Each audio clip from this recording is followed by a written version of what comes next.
All right, welcome back. We are here again at General Housing to discuss H111, and we have three more witnesses this afternoon. We're going to start off with Karen Horn from the LCT, and then we have both Zach Hale and Sean Tester here on Zoom to follow up. So Karen Horn, welcome. Thank you. Now, you have not been in our committee yet. I haven't. And as you can see, at least we're quite different than we've been in the past. So we're going to go around the circle and introduce ourselves to you. So, somebody very tall was here before. yes, he was, as a matter of fact. Yes, he was. Okay. Representative Tom Stevens from Waterbury. Kathleen James, Manchester, Arlington, Sandgate, and part of Sunderland. Claudia Lamont, Washington, D.C. Joe Parsons, Groton, Topsom, and Newbury. Emily Krasnow, South Burlington. Ashley Bartley, Fairfax, most Georgia. Caleb Elder, Starksboro, Bristol, Lincoln, and Moncton. Dennis Labonte, Linden, Sutton, Newark, Sheffield, Wheelock. Hi, I'm Elizabeth Burrows, and I represent Windsor 1, which is Heartland, West Windsor, and Windsor. And I'm Larry Labor. I represent Essex, Orleans District 1. Okay. Robin Chestnut Tangerman, Rutland, Bennington District. All right. Thank you. Thank you very much. May I take a minute to introduce myself and like what we all are about? A legislative minute? No. Like a real life minute. Yes, of course. I'm Karen Horn with the Vermont League of Cities and Towns. I've been doing this for a wicked long time. And I just wanted to, for those of you who are new to the legislature, talk about the League of Cities and Towns a little bit. We're a membership association of all 247 now, thank you, Essex Junction, cities and towns. And we provide technical assistance to local officials on how to do their jobs, not their colleagues' jobs, their jobs. And we do a lot of workshops for local officials and provide legal advice for local officials. We run insurance programs, liability insurance, unemployment, and workers' compensation insurance for municipalities. Almost all the municipalities are members of our insurance trusts. They're risk pools. It's not the private market. And then we provide advocacy. Two of us, Gwen Zakov and myself, follow any piece of legislation that might affect local governments, which during the course of a biennium could be 200 to 300 bills, because we're a Dillon's rural state, and I won't go into that right now because that would take longer than a real life minute. So that's kind of who we are. We have been following the bill that just got a number this morning, S100, down in the Senate. We've been following that bill pretty closely, and we were very pleased actually to see H111 introduced. We think it focuses more on the actual issues that need to be addressed. And I thought that I might just go through it with comments that we have. Would that work best for you? Or what do you think? Sure, and are most of the comments, let me rephrase that. There's two distinct sections essentially, or elements of 111. One is zoning, and then one are these other development programs. Right. And just curious to know whether you're focusing on the whole bill or both, or on either one of those sections. Well, I think that you probably heard from Maura and VHFA sort of about the whole bill. The rental, we heard this morning, or this afternoon, we were just talking about the rental, the revolving loan fund for the bill. So we're most interested in the zoning and Act 250 pieces in the bill. I will say that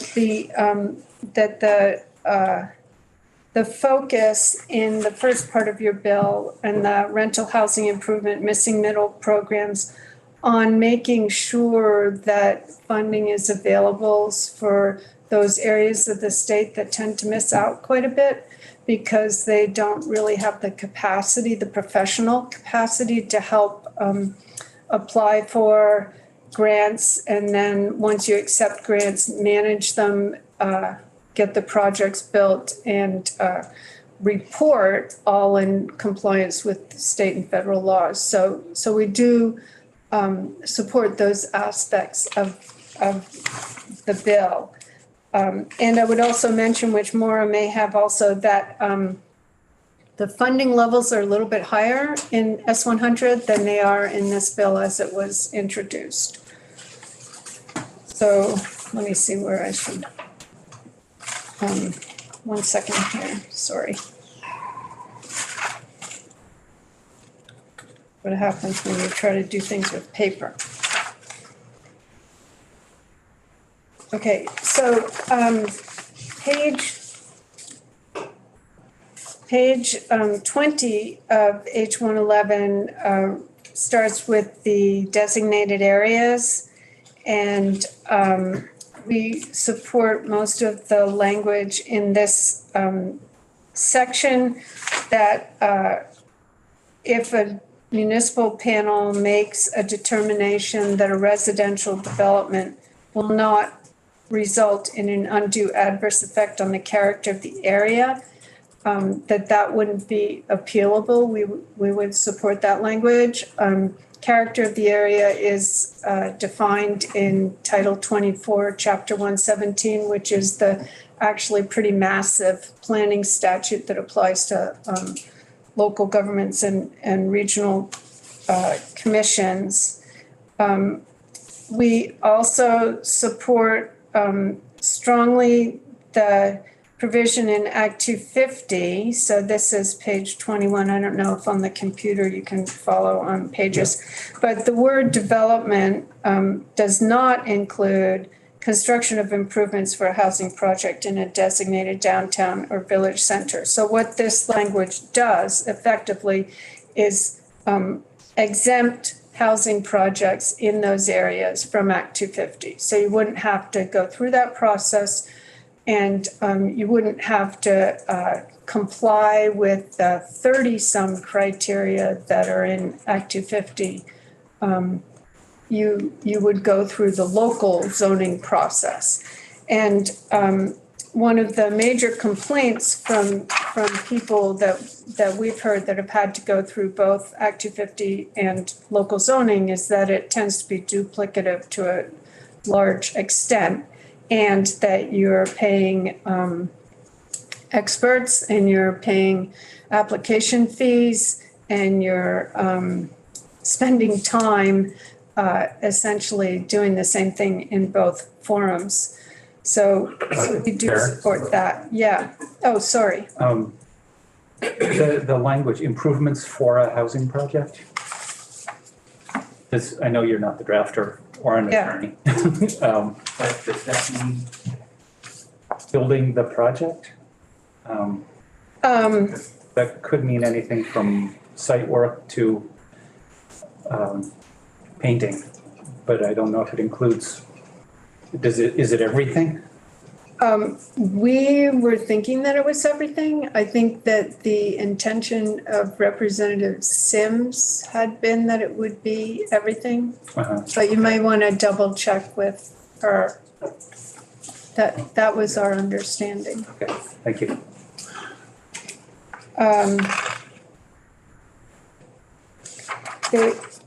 Also,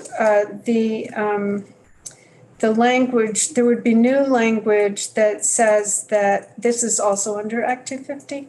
So that if you have a tract of land owned or controlled by a person that has been divided for purpose of resale into 10 or more lots in a designated downtown or village, you would not be, I'm sorry, I always get wrapped around the axle on the language in this section because it's like 3 negatives. But the idea is that you wouldn't have to go into Act 250 if it was 10 or fewer lots. The Senate bill raised that to 15 lots. So that's just something you may want to note. And then moving on to the local planning process, this bill would get rid of the rights of any 10 people who may be any combination of voters or real property owners to appeal a local zoning permit.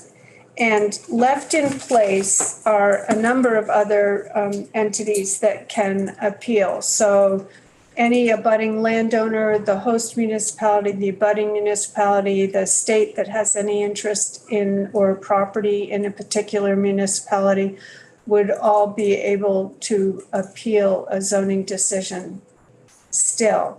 But what it does is it gets rid of the any 10 people, which is pretty wide open, and has caused significant delays in housing projects, not just housing projects, but housing projects over the years, and has resulted in situations where housing projects, the number of units that the developer builds in the end is quite reduced from the number that was originally proposed or the number that might have been allowed under the bylaws for that particular zoning district.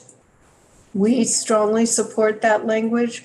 We think that'll actually go about as far as any of these provisions to assure that housing does get built in the compact settlement areas, the designated areas where we want them, where the state has said that they want those units to be built. We also strongly support the language in section 14 of the bill that says that a municipality can be the sole permitting authority for someone who wants to connect to a municipal sewer or water system. And right now, the municipality, which is the entity that owns the system and has to operate and maintain it, gives a permit to a developer to connect to the municipal wastewater system. And the state also gives a permit. And the practice of the state for the last several years, and I think they will actually admit to this now, it is that they just issue the permit. They take the permit fee and they issue the permit based on what the municipality does. And so it's in this instance entirely duplicative. And what this language would do is put in place a mechanism for the agency to say, yes, you're taking delegation of that program and you'll be the sole permitting entity for those connections. I feel like I'm talking too fast and running through. If anybody has any questions, I'm happy to take them. The next section, I think that, what's this one? Yeah. The next section would address primary agricultural soils and how mitigation is determined, again, back under Act 250.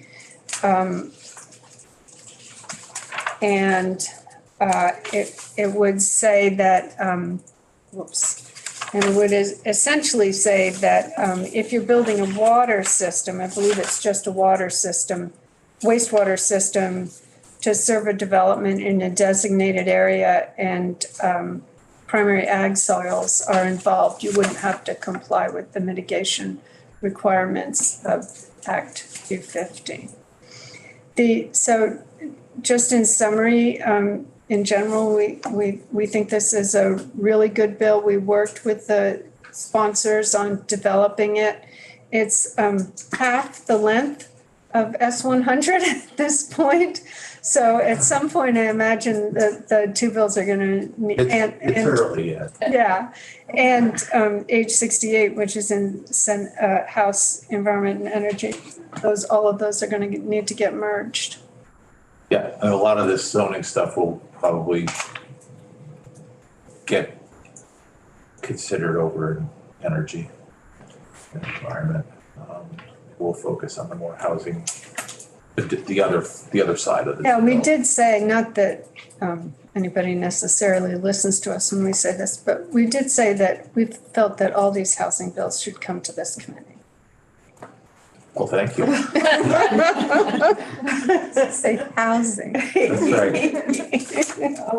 That's right. Well, it's, thank you for your support out there in the rest of the world. No, thank you, Karen. We'll, this is the beginning of our housing journey.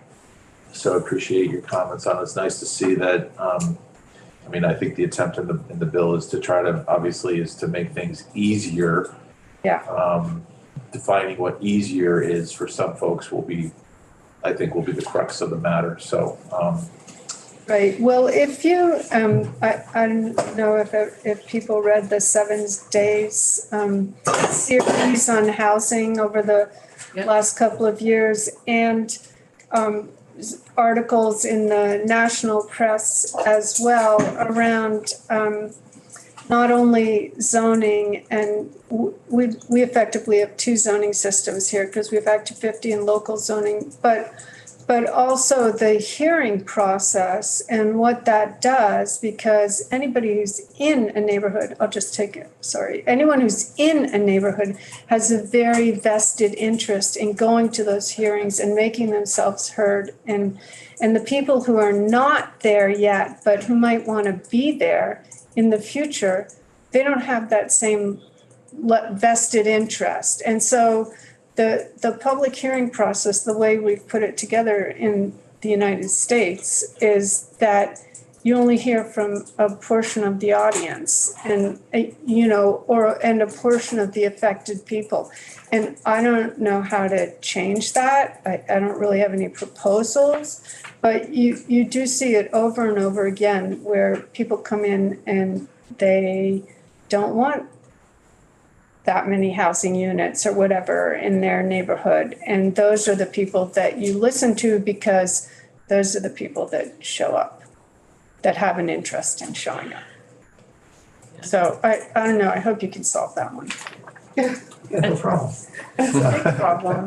No, but it's fun. It is a big issue, especially when it comes into the more densely populated areas where we want development to happen. So, Yep. Great, thank you for your time. Thank you. Have a good weekend. All right, next up we have Zach Hale, who's online. Both Zach and Sean are online. And Zach, I don't know if you heard us introduce ourselves as we went around the circle, but welcome to General and Housing, and you wanted to share some thoughts about H111. Yeah, thank you. I really appreciate the opportunity. I put together a statement that I'll be happy to share with everyone afterwards as well. So I'll just read that off so that I can cover all the points. And if you can email that to our committee assistant, that would be great. Thank you. Yeah, absolutely. Hello, my name is Zach Hale, and I'm the partner and CEO of Hale Resources LLC, a real estate development and property management company in Bennington, Vermont, where we manage about 200 units. The lack of housing has left families struggling to make ends meet, businesses struggling to attract and retain employees, and individuals struggling to find a place to call home. The consequences of this crisis are dire, and urgent action is needed.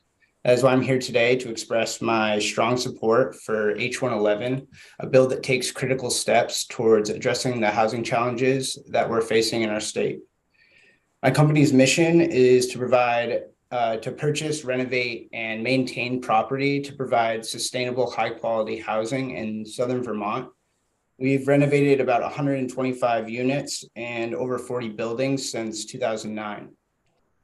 Without including the 99-unit senior care facility that the governor mentioned in his inaugural address, and which we're assisting developer Dusevich Inc. on in Castleton, Vermont, we have an additional 91 units in our pipeline across 6 projects right now. However, we face challenges with many of these projects, given the increase in cost of construction, financing, and operating costs. When it comes to regulations also, Act 250 is a major challenge for several reasons, but mainly the current 1055 rule, since it is one of the biggest challenges, since my team does not have the capacity to do an Act 250 permit for a project that is going to add a single unit to the market. In terms of funding, It's a full-time job to learn the policies and thresholds of the various funding agencies and organizations who provide funding. Not to mention that each one has a separate application, which takes many hours to complete. The funding sources are typically extremely complex and do not typically work well with one another. When trying to hire a development consultant, you learn that they're all at capacity and have a hard time taking on new clients. And in addition, the award of a low-income housing tax credit, or LIHTC, is typically given to experienced developers. However, without receiving a LIHTC allocation, it's challenging to ever gain that experience. Moreover, the absence of LIHTC may render your application less competitive with other funders. This is because, understandably, some funders require their funding to be leveraged by LIHTC to maximize its impact. When it comes to operations, current solutions close the funding gap, but they reduce rental income and they prevent housing projects from benefiting those who are looking to work in our communities. The current solutions that can move projects forward what they do is they provide people who have needs housing, but then they're not creating housing for people to then provide those services to those people.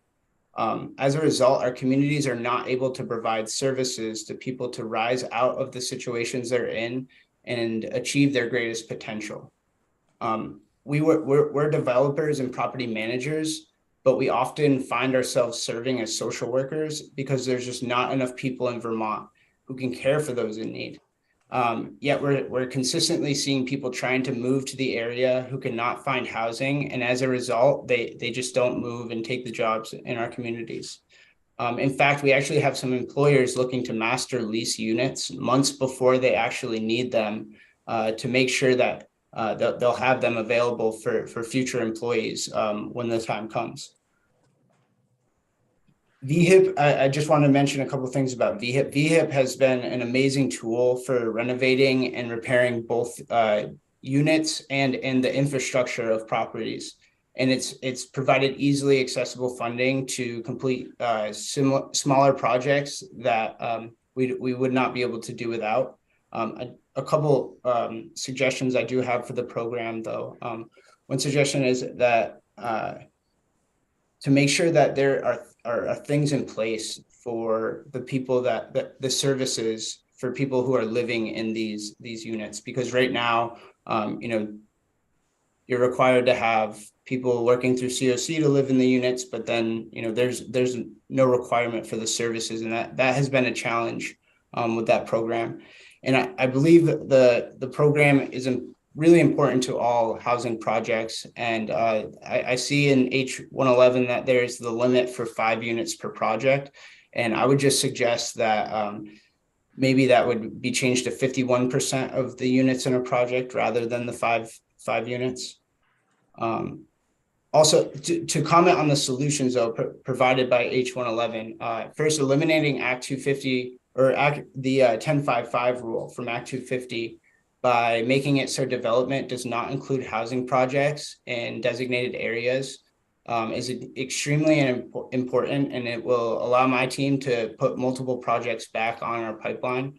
The appeal changes to Act 250 will also help developers eliminate risk when underwriting projects, and that will really help move projects forward that are trying to support the development goals of the state. Also, I've spent some time running scenarios on the proposed revolving loan fund introduced by VHFA. I want to share a few ways that I've determined this could be a very effective tool. First, it reduces the barriers of entry for new developers by allowing inexperienced LIHTC developers to leverage the funds of other agencies. For redevelopment projects, it provides substitutes for funding that restrict rents to a point that make projects unfeasible. It provides an opportunity to purchase property from older Vermonters who want top dollar for a depreciated property by reducing debt service, which allows for cash flows to be reinvested back into those properties as well. The best example I found for the use of the revolving loan fund was an opportunity to acquire NOAA property. It stands for Naturally Occurring Affordable Housing. And this was on Pleasant Street in Bennington. I'd secured funding from investors and arranged bank financing, but the deal fell apart due to low appraisal result. Despite offering to pay the appraised value to the seller and to fix the 10 pages of code violations identified by the town at no cost to him, the owner refused to sell anything less than the asking price. And unfortunately, the outcome was detrimental to both the people living in the units and the community of Bennington, as the property's in dire need of renovation and a change of ownership. This program could have gotten us over the finish line with acquiring that property, and we would be as the units turned over, we would be renovating this building to avoid displacing people as well. So in closing, the developers currently utilizing subsidies cannot alone add 30 to 40,000 units to the market by 2030. The lack of housing is having severe impacts on our families, businesses, and individuals in Vermont. The challenges faced by real estate developers and property managers like myself are significant, and without urgent action, the situation will only get worse. H111 is a critical step towards addressing these challenges, and I urge this committee to support this bill. By improving funding sources, providing an opportunity for people to move and work in Vermont, and addressing regulation challenges, we can create more sustainable, high-quality housing for people who need it most. It's time for Vermont to take bold action and lead the way in addressing the housing crisis. I thank you for your time and consideration, and please let me know if there's any questions. Any questions for Zach at this time? No, thank you for coming and spend some time with us. It is end of a long week, so we're pretty tired here, but we're very happy to hear your comments, and please do send it in. It's there's a lot of interesting changes being proposed in this bill, and your opinion is welcome, and I hope you're tracking us as we move along. Thank you, Zach. Thank you. Thank you.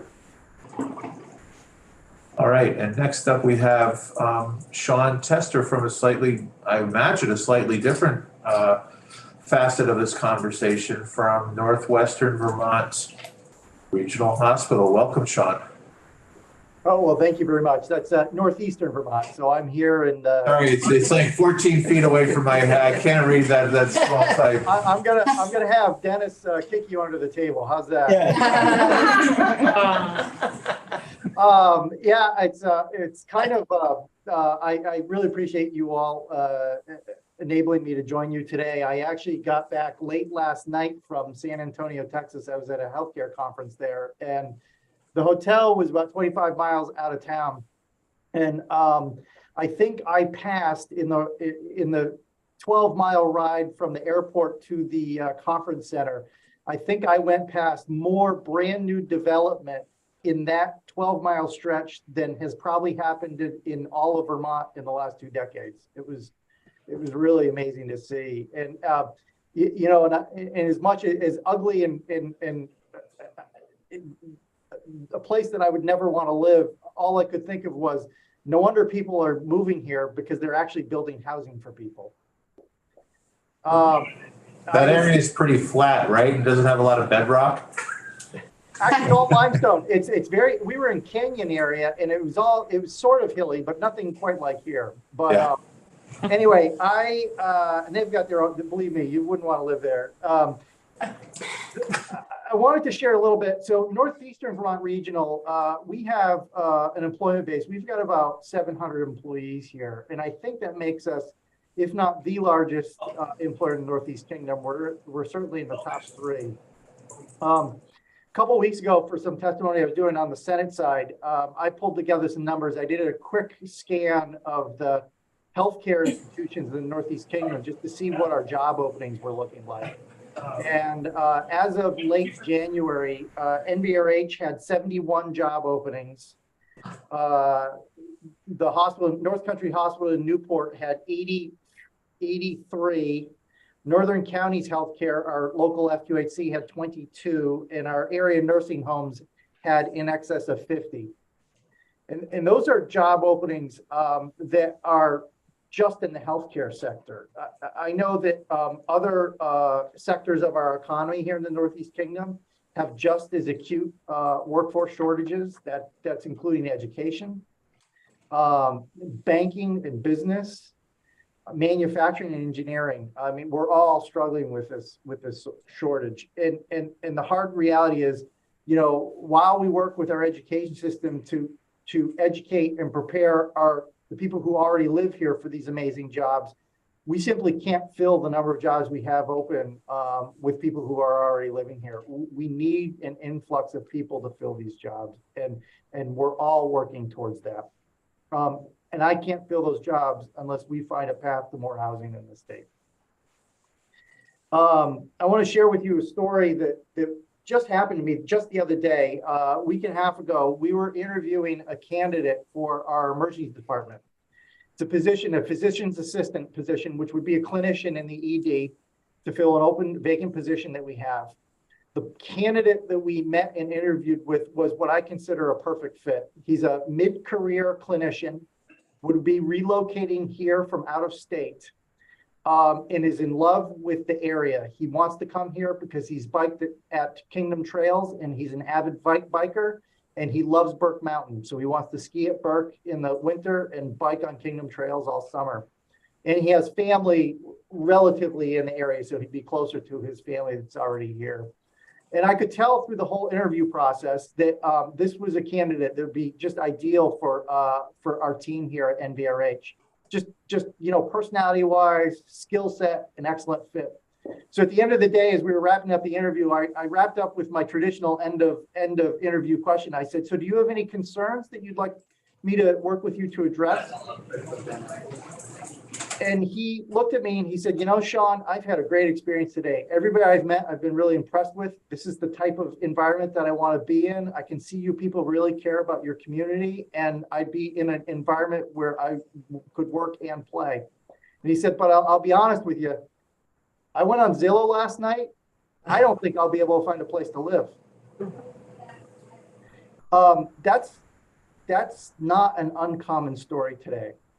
So 2 days later, as I was preparing for some testimony on the Senate side, I went on Zillow myself and I said, all right, let's see what these people are looking at. And I kind of had St. Johnsbury, Northeastern Vermont Regional Hospital in the middle of the map. And I kind of did this kind of 15-mile radius around the hospital.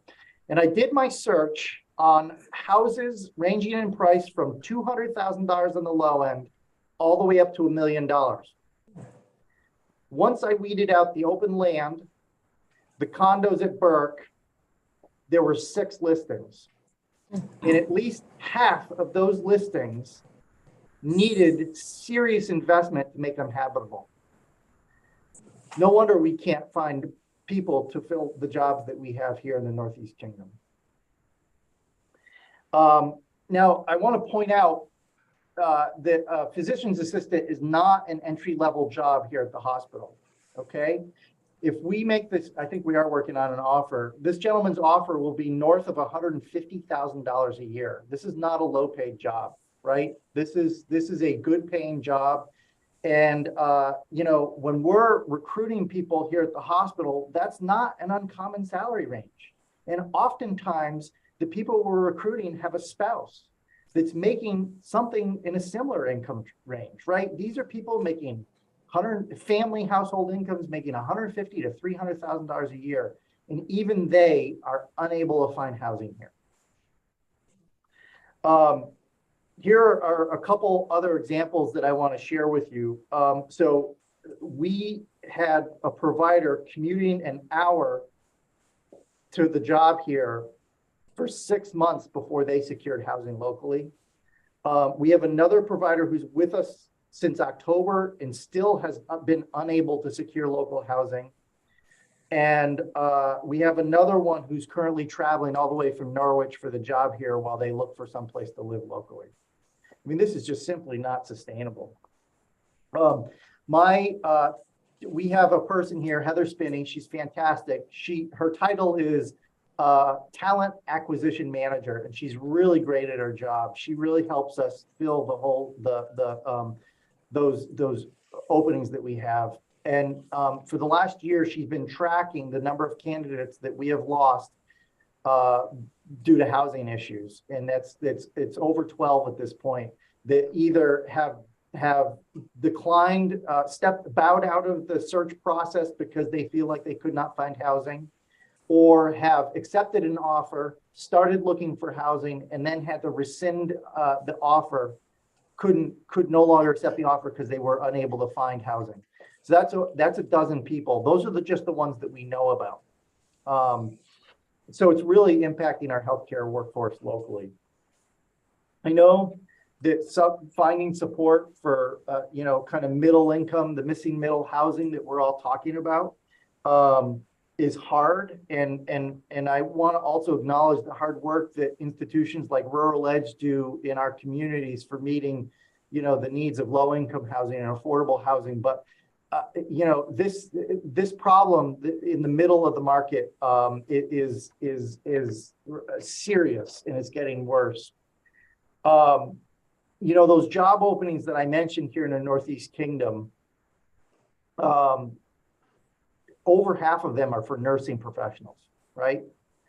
I don't think a lot of people realize that the starting pay for a nurse at our institution, a nurse just out of school, an associate's prepared nurse just out of nursing school, their starting pay for us is $34.45 an hour, okay? That comes out to be about $67,000 a year starting pay. The median nursing wage for our nursing professionals here at the hospital is $77,000 a year. If they have a spouse or a partner, you can probably assume that the average household income is double that, okay? I don't know if you've checked into what a mechanic or an auto technician makes nowadays, but it's on par with the nursing salary. And, we really need to target ways to grow housing availability for these people who are making, household incomes of $120,000 and up. These are the individuals here in our community that we're struggling to recruit. We're doing what we can in terms of addressing the housing crisis. We've got we have a condo at the old hospital here in St. Johnsbury that we use as a landing pad for people who we recruit into the area while they find housing. We also have a second apartment that we use for that or for travelers. We actually rented a dormitory, an underutilized dormitory off of Linden Institute, where we're housing travelers. It was a real win-win for both us and LI as their dorm program shrunk during the pandemic. And I have been actively talking to developers about projects here. And we actually worked with the town of St. Jay to rezone the hospital district so that it now includes options for residential housing. What I'm hoping after this testimony is that Zach Hale calls me up and decides to do a project in Northeast Kingdom. But the challenges are significant. I hope you don't make me go into the minutia of H111 because I'm an inexpert at kind of legislative bills, but there are some things in there that look really attractive.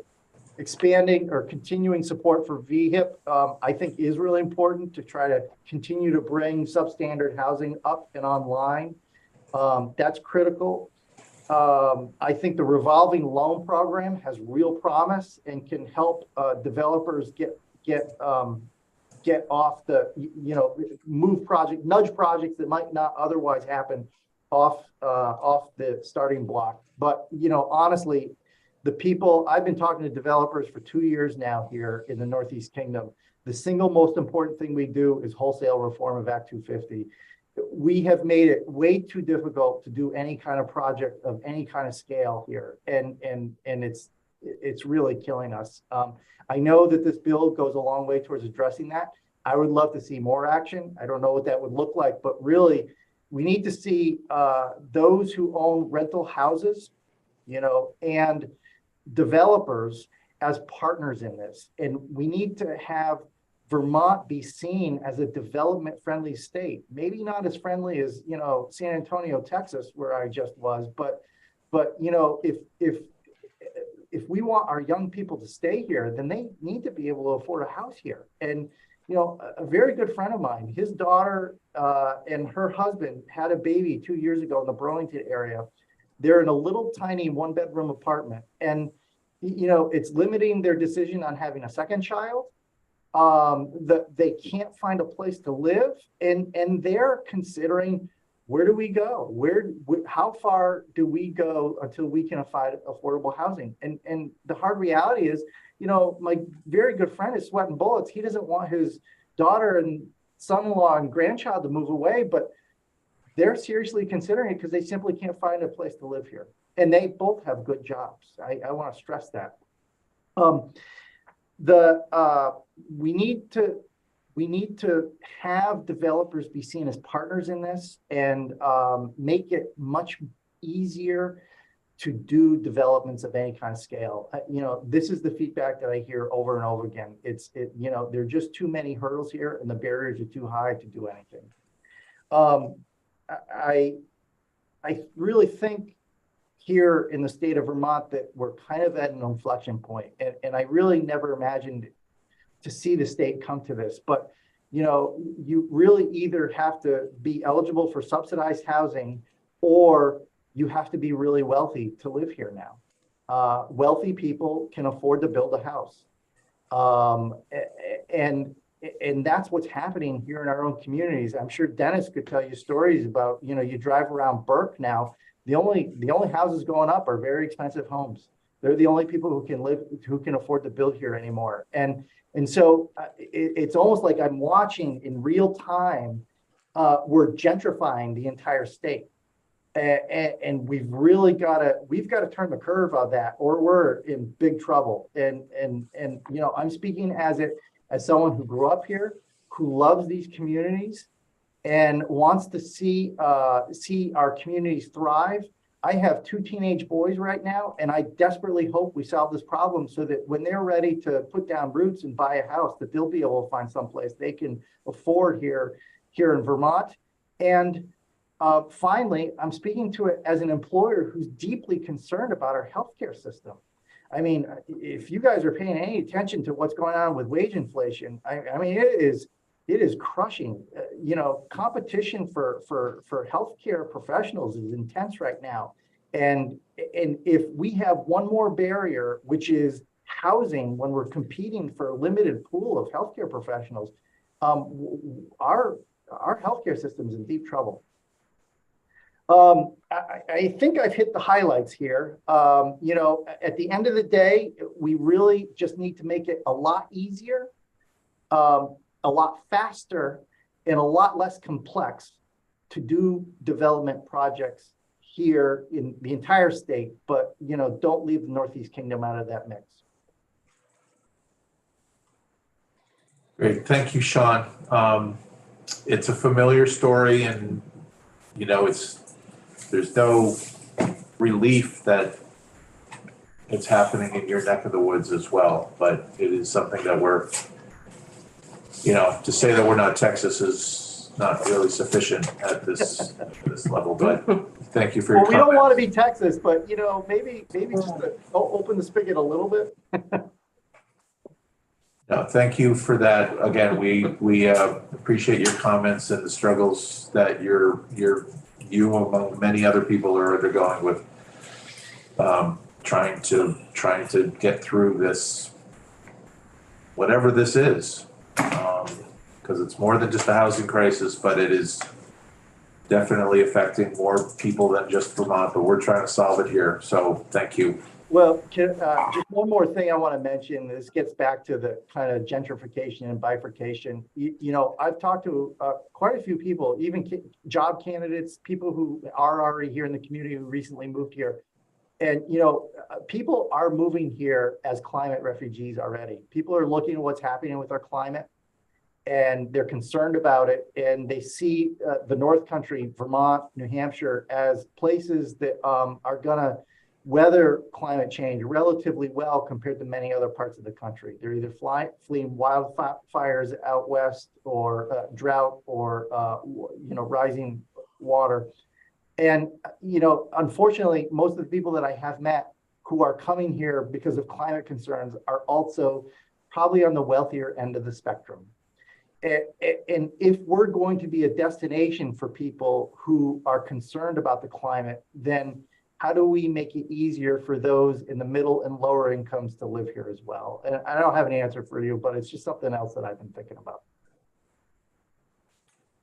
Thank you. That's a philosophical question. We're going to need to do that over a beverage of choice. So Sounds good. thank you. Have a good weekend. Thanks, Sean. Take care. Thank you. I'm going to take off. Bye-bye. All right. Good night. All right, committee. Thank you. Thank you. Thank you, Everyone, I Zach. appreciate it. Take care. All right, committee. Have a good weekend.